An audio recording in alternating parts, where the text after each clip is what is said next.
السلام علیکم ورحمۃ اللہ وبرکاتہ۔ اعوذ باللہ من شر الشیطان اللعین الرجیم، بسم اللہ الرحمن الرحیم۔ الحمد للہ رب العالمین، الصلاۃ والسلام علی رسولہ الکریم واہل بیتہ الطیبین الطاہرین واصحابہ المنتجبین، اما بعد۔ آج کا درس در حقیقت اس لفظ کے بارے میں ہے جو سب کا سنا ہوا ہے، وہ ہے لفظ مراقبہ۔ مراقبہ عام سماعتوں کے حوالے ہو چکا ہے اور ہر کان اس لفظ سے آشنا ہے۔ یہ قرآنی لفظ ہے لیکن سیر و سلوک کے حوالے سے بہت زیادہ شہرت رکھتا ہے، اور وہ لوگ جو سیر و سلوک سے دور ہیں انہوں نے بھی اس لفظ کو سنا ہے کہ مراقبہ آشنا لفظ ہے، اور مراقبے کا معنی ہے اہداف و مقاصد کی مسلسل پرواہ کرنا، اہداف و مقاصد کی مسلسل نگہداشت، اور اس اہداف کو ہمیشہ نظر میں رکھنا کہ وہ اہداف ضائع نہ ہونے پائیں، وہ مقاصد ضائع نہ ہونے پائیں۔ اس کے لیے مراقبہ ضروری ہے۔ یہ جو مقصد ہے وہ فوت نہ ہو، جو ہدف ہے وہ فوت نہ ہو، اس کی حفاظت کرنا در حقیقت سالک کے لیے بہت ضروری ہے۔ وہ جو سرمایہ اس کے پاس ہے، چاہے وہ سرمایہ ایمان کی شکل میں ہو، چاہے وہ حکمت کی شکل میں ہو، چاہے وہ سرمایہ تقوی کی شکل میں ہو، چاہے وہ سرمایہ معرفت کی صورت میں ہو، اس کو ضائع نہ کرنا اور ہمیشہ اس کی نگہداشت کرنا، یہ سالک کے لیے نہایت ضروری ہے۔ اور سالک یعنی وہ لوگ جو راہ خدا کے راہی ہیں، جو اللہ سے ملاقات کے متمنی ہیں، جو چاہتے ہیں دیدار رب، جو چاہتے ہیں دیدار پروردگار، جو اللہ سبحانہ و تعالیٰ کی طرف چاہ رہے ہیں اور اس راستے کے مسافر ہیں، اس کے لیے ضروری ہے کہ وہ مراقبہ کریں، اپنے اس توشے کا مراقبہ کریں جو مسافر کرتا ہے۔ تو اس کے لیے خواجہ عبداللہ انصاری نے جس آیت کو منتخب کیا ہے، 2 آیتیں انہوں نے منتخب کی ہیں اس لفظ مراقبہ جہاں سے انہوں نے لیا ہے، قرآن مجید کی جن آیتوں سے لیا ہے، ان میں پہلی آیت وہ یہ ہے کہ لا یرقبون فی مؤمن الا ولا ذمہ واولئک هم المعتدون۔ وہ کسی مومن کے بارے میں کسی مراقبت یا قول و قرار کی پرواہ نہیں کرتے، وہ صرف زیادتی کرنے والے ہیں۔ اور دوسرا لفظ،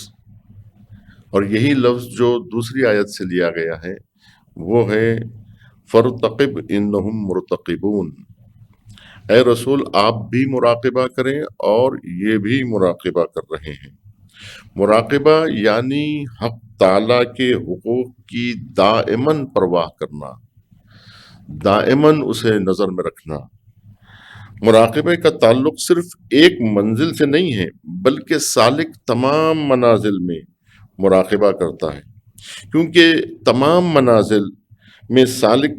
صرف ایک ہی اس کا مقصد ہوتا ہے، اور وہ مقصد ہوتا ہے حق تعالیٰ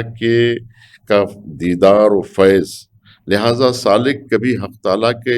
کا پاس رکھتا ہے لیکن اس میں استمرار نہیں کر پاتا،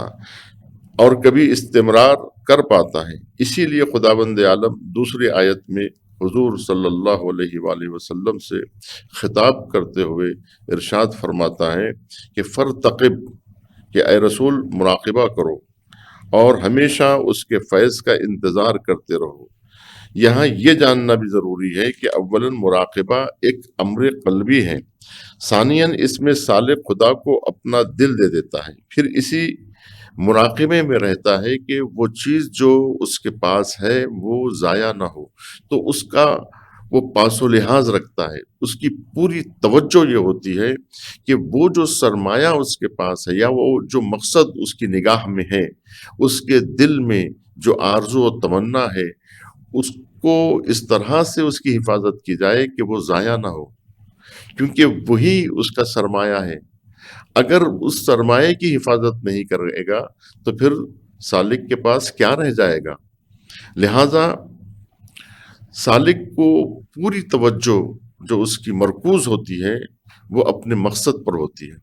اچھا، اگر مقصد پر پوری توجہ مرکوز کر لے انسان، تو پھر جو اطراف اور جوانب کی جو حقیقتیں ہیں، جو اس مادی دنیا میں ہم ہیں، اگر ہم پوری طرح سے باطن اور معنویت پہ توجہ دیں تو پھر یہ جس دنیا میں ہم ہیں اس دنیا سے ہمیں باہر چلے جانا پڑے گا، یا پھر یہ کہ اس دنیا کے امور سے غفلت برتنی پڑے گی۔ تو اب اگر ایسی صورت میں جب وہ سالک مادے کے درمیان میں ہو، مادی امور کو بجا لاتا ہو اور دنیاوی امور سے غافل بھی نہ رہے، تو ایسی صورت میں اس کے لیے بہت مشکل ہو جاتا ہے کہ وہ اپنی اس توجہ کو مرکوز رکھ پائے، اس مقصد اور اس ہدف پر وہ کھونے نہ پائے۔ تو اس کے لیے بہت مشکل پیدا ہوتی ہے، جس کے لیے مراقبہ بہت ضروری ہے، کیونکہ یہ جو گناہ کا مادہ ہے وہ تو انسان کے ساتھ لگا ہوا ہے، اور یہ اپنی جگہ ایک حقیقت ہے کہ کوئی انسان گناہ سے محفوظ نہیں ہے۔ اب گناہ سے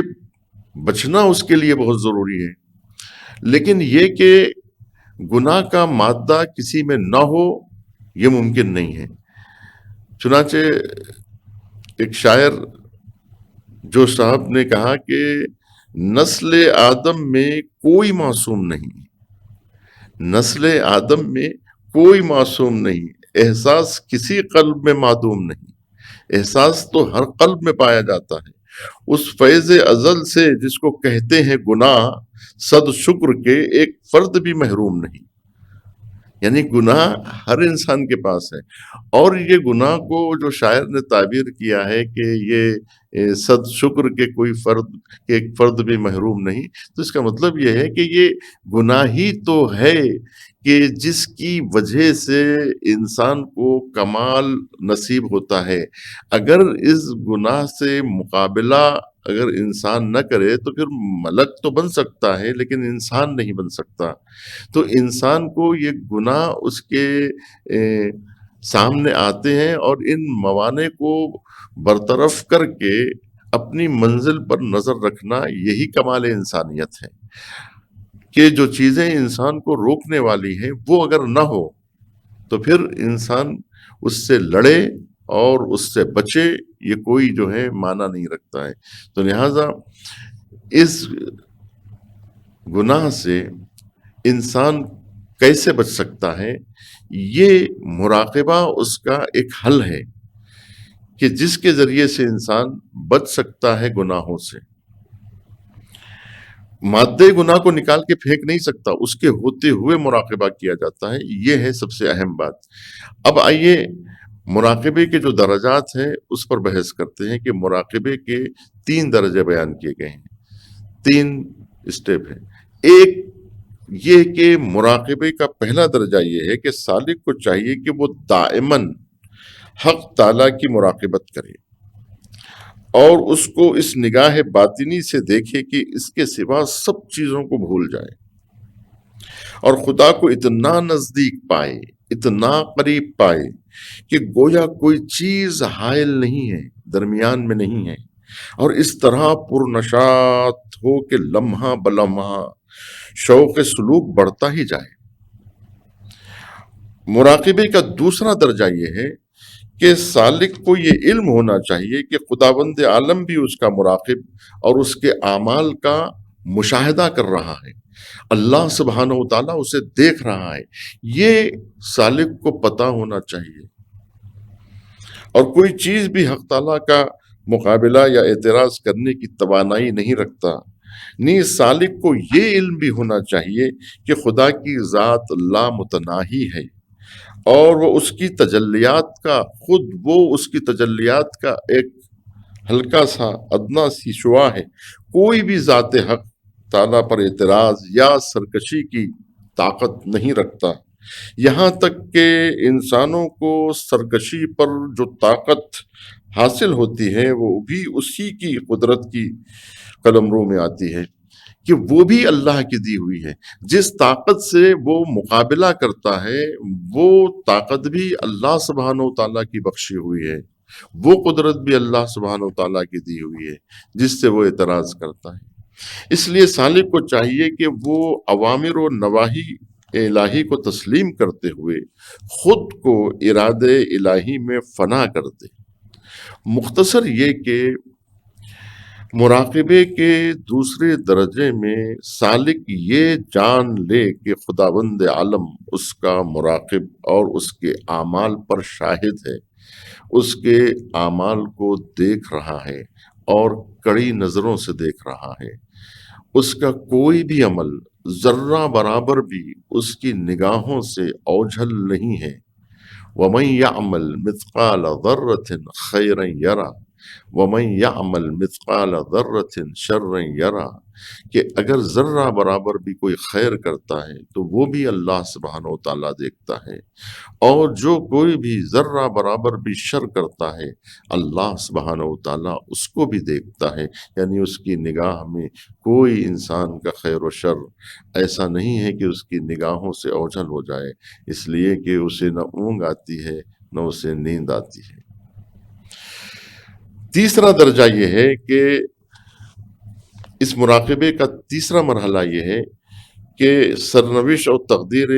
اول کا مراقبہ کرنا، یعنی جس مقصد کے لیے انسان کو خلق کیا گیا ہے اس کی رعایت کرنا، اس کی حفاظت کرنا، یعنی اپنے مراقبے کو فنا کر دینا، اس لیے کہ سالک کے اعمال و افعال بھی تجلیات الہی میں شامل ہیں۔ علماء عرفان نظری میں، عرفان فکری میں گویا یہ بحث کرتے ہیں کہ آیان ثابتہ کے عنوان سے بحث کرتے ہیں، یعنی اس بحث کے مطابق کائنات میں جو کچھ بھی ازل سے ابد تک انجام پائے گا وہ سب آیان ثابتہ میں محفوظ ہے اور علم الہی میں ثابت ہے۔ اسے جبر نہیں کہا جا سکتا اور نہ ہی ارادے انسان کے منافی قرار دیا جا سکتا ہے، بلکہ آیان ثابتہ علم الہی میں اس طرح سے ثبت ہے کہ انسان اپنے ارادے سے ان امور کو انجام دے گا۔ اللہ سبحانہ و تعالیٰ کا علم اس کا احاطہ کر رکھتا ہے۔ اللہ سبحانہ و تعالیٰ انسان کے اعمال کو جانتا ہے۔ اب اس پر مختلف علماء اور مختلف افکار، مختلف نظریات ہیں۔ ملا صدرہ نے بھی جو ہے یہاں ایک نظریہ دیا ہے کہ اللہ سبحانہ و تعالیٰ کس طرح سے انسان کے امور سے واقفیت رکھتا ہے کہ عمل کے انجام دینے سے پہلے اور انجام دینے کے بعد میں کہتے ہیں کہ علم اجمال ہوتا ہے، اس کے بعد علم تفصیل عمل کے بعد حاصل ہوتا ہے۔ تو اب لہٰذا یہاں افکار و نظریات اپنی جگہ پر ہیں، میں اس تفصیل میں نہیں جاؤں گا، اور بہت ہی مختصر طور پر ہم اس الفاظ کی تشریح کر رہے ہیں کہ مراقبہ کن کن معنی میں اس کا اطلاق ہوتا ہے۔ سالک اس تیسرے درجے مراقبے میں اپنے ارادہ عمل و مراقبے کو بھی اللہ سبحانہ و تعالیٰ کا فیض سمجھتا ہے، لہٰذا یہاں تعبیر مراقب گویا صحیح نہیں ہے بلکہ فناء مراقبت درست ہے، اس لیے کہ سالک جب تک اپنے اعمال کا مراقبہ کرتا ہے تو وہ ابھی پہلے اور دوسرے درجے مراقبے کو بھی ملحوظ رکھتا ہے، جبکہ تیسرے درجے میں انانیت کا کوئی مقام نہیں ہوتا ہے، بلکہ سالک تو یہاں اپنے مکمل وجود کو فیض الہی سمجھتا ہے۔ یہاں یہ بھی جاننا ضروری ہے کہ انانیت سے دستبردار ہونا کوئی آسان کام نہیں ہے، انانیت سے دور ہونا کوئی آسان کام نہیں ہے، یہاں تک کہ اس مشقت اور اس ریاضت میں اس ریاضت سے بھی گویا جو ہے دشوار تر ہے، جو اہل ہنود جو جس قسم کا تپسیا کرتے ہیں، جس قسم کی جو ہے وہ ریاضت کرتے ہیں، اور جس طرح کے وہ اپنے آپ کی جان کو گویا ہلکان کرتے ہیں، لیکن سالک کو چاہیے کہ وہ اس کار مشکل کو انجام دے اور اپنے اہل و عیال کا نفقہ بھی فراہم کرے، ان سے محبت و شفقت کا معاملہ بھی رکھے، اور سماجی اور سیاسی اور اجتماعی امور بھی بجا لاتا رہے، اس کے ساتھ مراقبہ کرے، تو یہ مراقبہ اور دشوار ہو جاتا ہے بنسبت اس مراقبے کے کہ جو انسان ان امور سے دور ہو کر جو ہے کسی پہاڑ کی چٹان پر بیٹھ جائے اور صحرا میں نکل جائے، یا جو ہے دریا کے کسی کنارے پہ بیٹھ جائے اور اپنے اعمال کا مراقبہ کرے، تو وہاں مراقبہ کرنا تو بہت آسان ہے، جہاں جو ہے انسان کی آنکھوں کو بہکانے والے مناظر نہ ہو اور کان کو جو ہے بہکانے والے اور اپنی طرف متوجہ کرنے والے کوئی نغمے نہ ہو، تو ایسی صورت میں حفاظت سماعت و بصارت کی ممکن ہے، لیکن جہاں پر نظارے بھی ہوں اور جہاں مسموعات بھی ہوں، وہاں اپنے کانوں کی حفاظت، اپنے آنکھوں کی حفاظت، اور وہاں اپنے وجود کی حفاظت، جہاں خود نامحرم ہی نہ ہو وہاں اپنے آپ کو بچانا، یہ ایک مرحلہ ہے، اور نامحرموں کے جرمٹ میں بیٹھ کر ان سے اپنے آپ کو محفوظ رکھنا، اور جو ہے دنیا میں رہ کر مادیت میں غرق رہ کر بھی مادیت سے دور ہو کر معنویت کی حفاظت کرنا، یہ ایک ایسا مراقبہ ہے جو دیگر مذاہب کے مراقبے سے کہیں زیادہ دشوار اور جو ہے سنگین ہے، اور یہ راہ سب سے زیادہ مشکل ہے۔ جیسا کہ امام حسین علیہ السلام نے جس طرح سے دین و دنیا کو یہ جو ہے اس دن جو ہے امام حسین نے بتایا کہ یہ عظیم و دشوار کام کو کس طرح پورا کیا جا سکتا ہے، کس طرح سے دنیا میں رہ کر اپنی جانوں کا نذرانہ اس حسن و خوبی کے ساتھ پیش کرنا کہ جہاں کوئی رنج نہ ہو، جہاں کوئی کسی قسم کی چہرے پر افسردگی نہ ہو، جہاں کراہت کے ساتھ یہ عمل نہ کیا جا رہا ہو بلکہ پورے شوق و ذوق کے ساتھ یہ عمل کیا جا رہا ہو، جبکہ مادیت کی تمام تر جو ہے وہ ان کی طرف کھینچنے والی چیزیں اور مقناطیسی کشش اپنی جگہ پر محفوظ ہے، پیاس ستا رہی ہے، بھوک سے بچے بلک رہے ہیں اور خود بھی بھوکے اور پیاسے ہیں، اس کے باوجود بھی جو ہے اپنی حفاظت کر رہے ہیں کہ آپ کے جو خود اس بلندی پر فائز تھے، آخر دم تک لوگوں کو حتیٰ کہ اپنے دشمنوں کو بھی راہ ہدایت بتاتے رہے۔ آپ اپنے بھائیوں، بیٹوں، مددگاروں سے شدید محبت رکھتے تھے، لیکن رضائے حق میں سب کو قربان کر دیا، اور خود بھی اپنے وظائف کے پیش نظر دشمنان خدا سے برسر پیکار رہے اور اپنا دفاع کرتے رہے، یہاں تک کہ جب تیروں کی بارش ہوئی اور آپ کا جسم اتھر تیروں سے چھلنی ہو گیا، تب بھی ہدایت و رشد سے آپ دستبردار نہیں ہوئے، اور آخرکار اسی راہ میں اپنی جان عزیز کو قربان کر دیا۔ سلام ہو ہمارا حسین غریب پر، سلام ہو ہمارا علی ابن الحسین پر، اور سلام ہو ہمارا اولاد حسین پر، جنہوں نے اللہ کی راہ میں جام شہادت کو نوش کیا۔ والسلام علیکم ورحمۃ اللہ وبرکاتہ، وآخر دعوانا ان الحمد للہ رب العالمین۔